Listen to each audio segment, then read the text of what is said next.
Pakistan super league নতুন এক mile ফলক স্পর্শ করেছে। 2026 থেকে 2029 সাল পর্যন্ত 4 বছরের জন্য ইতিহাসের সর্বোচ্চ মূল্যে সম্প্রচার সত্ত্ব বিক্রি করেছে পিএসএল। ওয়ালি টেকনোলজিসের সঙ্গে হওয়া এই চুক্তির আর্থিক মূল্য 26.11 বিলিয়ন পাকিস্তানি রুপি, যা প্রায় 93 মিলিয়ন মার্কিন ডলারের সমান।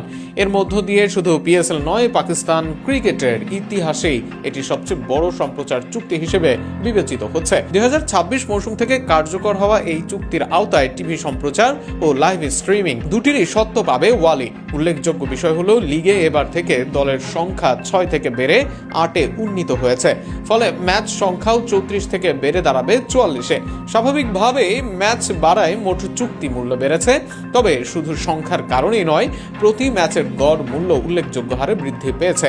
আগের চুক্তিতে যেখানে প্রতি ম্যাচের মূল্য ছিল 122 মিলিয়ন রুপি, নতুন চুক্তিতে তা বেড়ে দাঁড়িয়েছে 148 মিলিয়ন রুপিতে, অর্থাৎ প্রায় 21% বৃদ্ধি। চলতি বছরের শুরুতে নতুন 3টি ফ্র্যাঞ্চাইজির নিলামেও দেখা গেছে মূল্য বৃদ্ধির ধারা।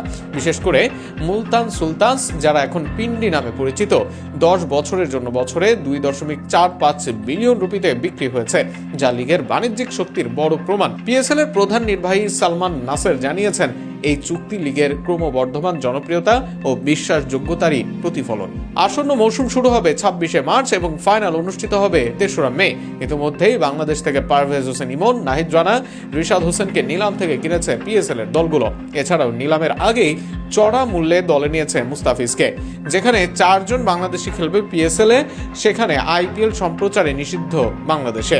শুধু তাই নয়, বিশ্ব তারকাদের মধ্যে 2 অজি তারকা ম্যাক্সওয়েল ও স্টিভেন স্মিথকে দলে নিয়েছে পিএসএল এর ভিন্ন 2টি দল।